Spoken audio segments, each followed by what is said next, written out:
Estáis en el marco de un programa que se denomina Misiones de la Memoria, que puso en marcha la Coordinadora Memorialista del País Valenciano. El nombre recuerda a aquel programa educativo que tuvo la Segunda República Española, que eran las misiones pedagógicas para llevar la cultura y la alfabetización al conjunto del territorio del Estado español, y decidimos denominar a este proyecto de llevar al mundo educativo la memoria democrática, la memoria de la lucha antifascista por la democracia en nuestro país. Decidimos, poner el nombre de Misiones de la Memoria.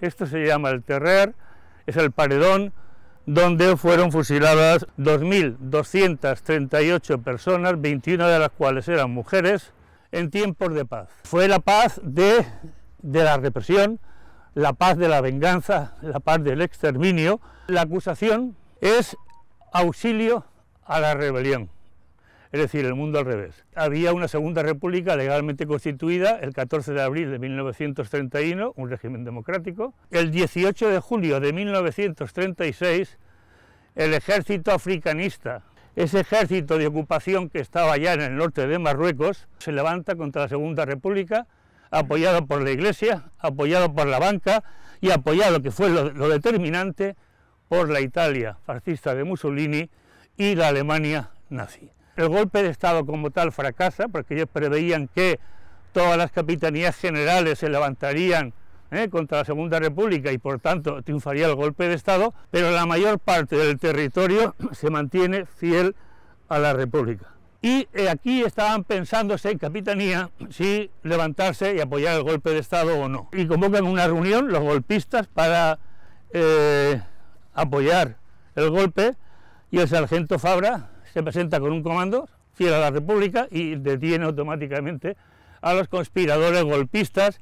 Y este hecho, que puede ser una anécdota, es lo que dio lugar a que la tercera región militar, Valencia, se mantuviese de entrada ya fiel, sin vacilaciones, a la Segunda República. Quien había mantenido fiel a la Segunda República, que era el régimen legalmente constituido, eran acusados de haberse rebelado, cuando los rebeldes eran los golpistas. En vez de ser juicios con garantías, ¿no?, eran consejos de guerra, y bastaba que hubiesen 4 o 5 testigos facinerosos que decían que sí, que tú eras un rojo peligroso y que eras un destacado militante republicano, para que te llevasen aquí al paredón con pena de muerte. Desde la cárcel Modelo o desde San Miquel del Rey venían aquí enseguida con los presos, los llevaban ahí a los cuarteles, a los calabozos de ahí, los tenían en capilla, que llamaban capilla, el tiempo que fuera necesario para organizar la ejecución. Luego los traían aquí, eran ejecutados y de aquí los llevaban al cementerio. Por aquí restos de tiros todavía, ¿vale?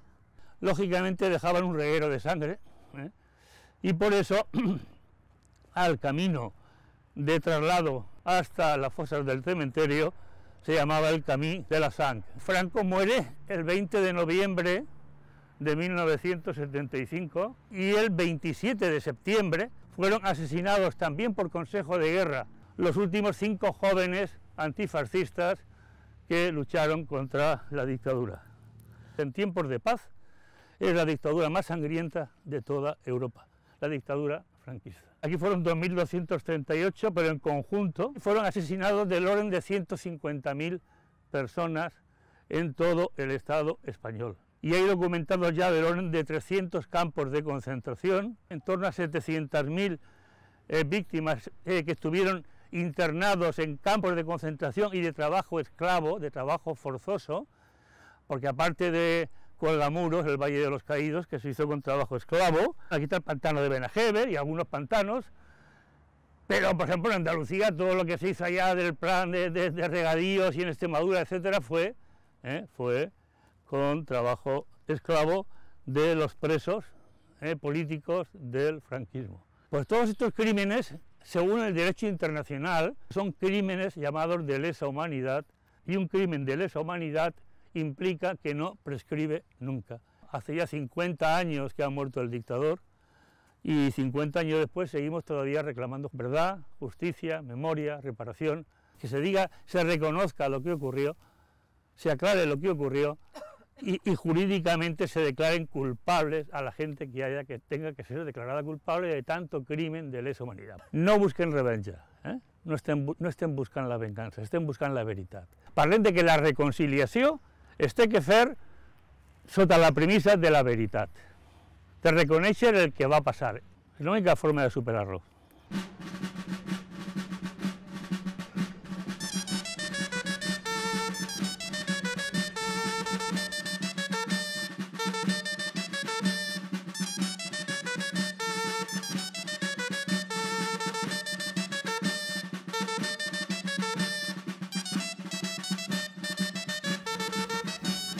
Nos encontramos en el cementerio de Paterna. En este cuadrante primero izquierda hay, creo que son 149 fosas, de las cuales al menos 130 son de la represión. En particular, las 2 o 3 últimas hileras de aquí de este lado son las fosas más numerosas, que se corresponden con los años inmediatamente posteriores al final de la guerra, 39, 40, 41 y 42.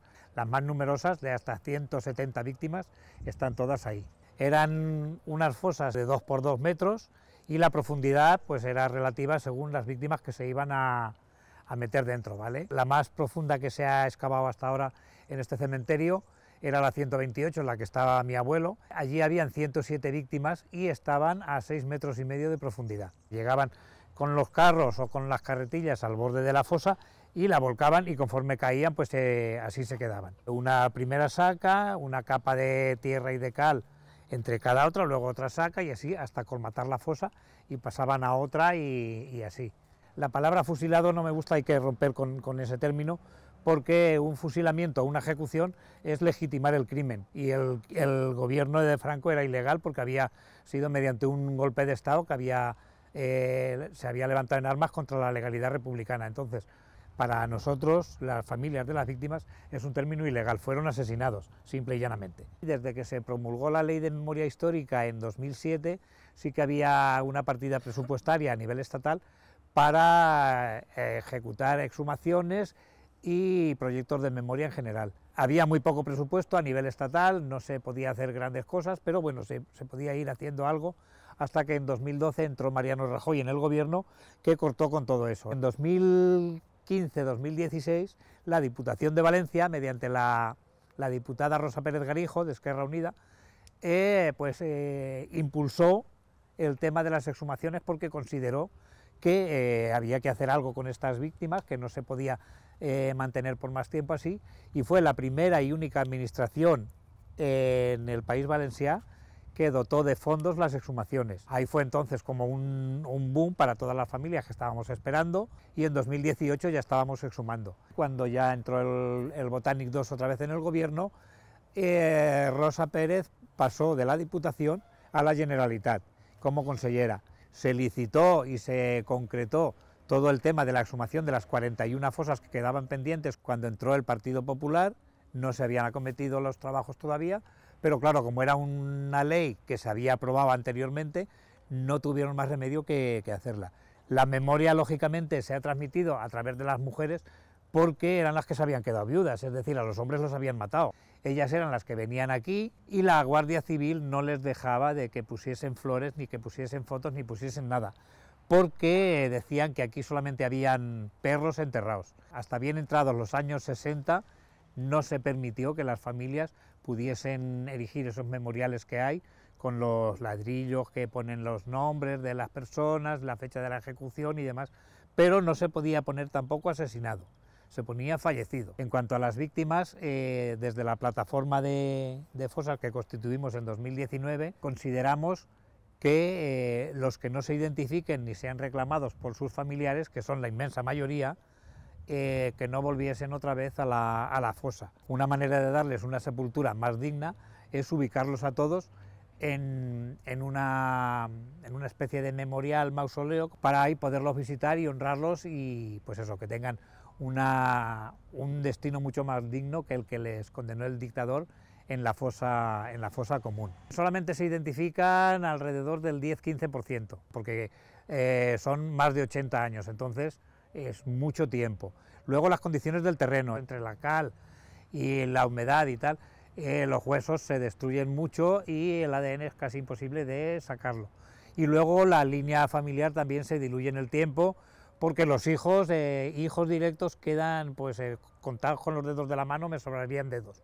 Y tiene que ser a través de nietos o bisnietos o sobrinos nietos, y con lo cual el ADN se diluye mucho, y no digo que sea imposible, pero es muy complicado de poder sacar una coincidencia que la ley permita, ojo, porque la ley pide que sea más del 95% de coincidencia. El Producto Interior Bruto, el PIB de 1936, antes del golpe de Estado y de la consecuente guerra, se recupera con el plan de estabilización del 59.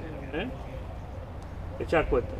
La consigna que había del ideólogo del golpe, que era el general Mola, hablaba de que para instaurar un nuevo régimen, una nueva España, había que exterminar al rojo. No había otra manera. Que Hipo de Llano, en Andalucía, aplicó a tope esta consigna, y la región del Estado español con mayor número de víctimas en fosas, asesinados, es Andalucía. Allí hay más de 50.000. Eso era una cuestión del soterrador de Paterna, de Leoncio Badía, que pues detallaba trozos de tela, botons, y en los botelletes ficaba el nombre y le posaba o bien ahí a una bulchaca o vais del CAP, pero que en el futuro està passant pues que al obrir la fosa pogueren identificar a les persones. Era republicà i va estar a la guerra, va estar a la presó també, y en l'Ajuntament li van dir: tú quieres trabajar rojo, pues a enterrar a los tuyos. Llegaba incluso a esconder a las viudas en el cuartito que él tenía ahí en el cementerio, para que por la noche pudiesen adecentar los cadáveres, en lavarles la cara, y en eso sí que se jugaba en la vida, porque eso no se podía hacer, claro. Mi abuela en particular venía una vez al mes con el carro a traerle ropa a mi abuelo, comida y demás, y la última vez que vino ya le dijeron que si quería verlo que viniese aquí, y ya hacía un mes que lo habían matado. Suerte que se encontró con una compañera, y esa mujer sí que le dijo: tu marido está en esa fosa, que ella lo... Y de hecho apareció ahí cuando la abrimos y se identificaron, y mi abuelo salió identificado.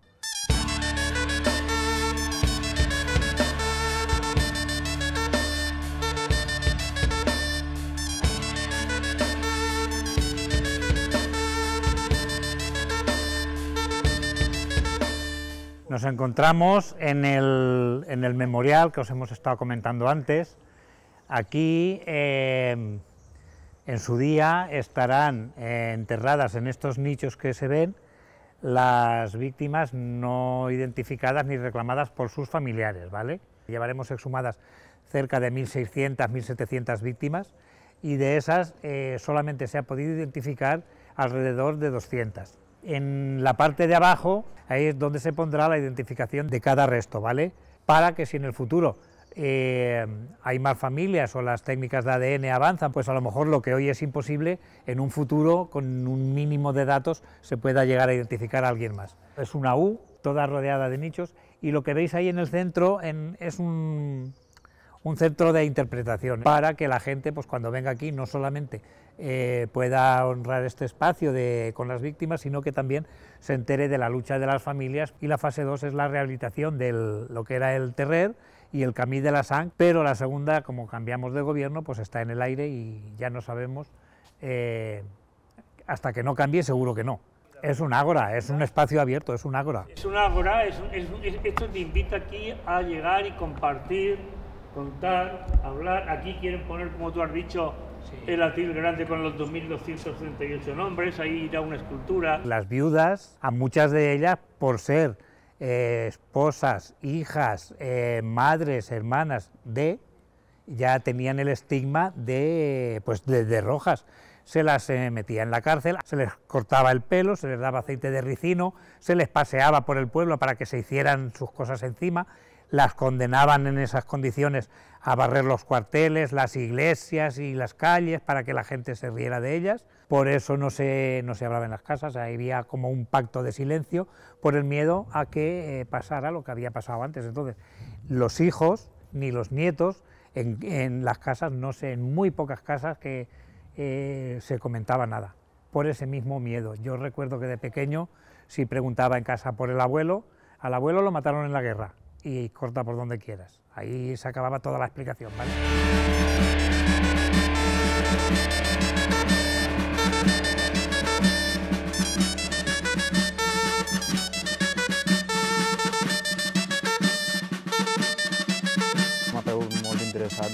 història, què és el que va passar en els anys de guerra, de la República, i pues, hi havia certes coses pues, que jo desconeixia i la veritat és molt interessant saber-ho. Quan heu dit el terme d'afusellament, desconeixia jo que fos una paraula despectiva per certa gent.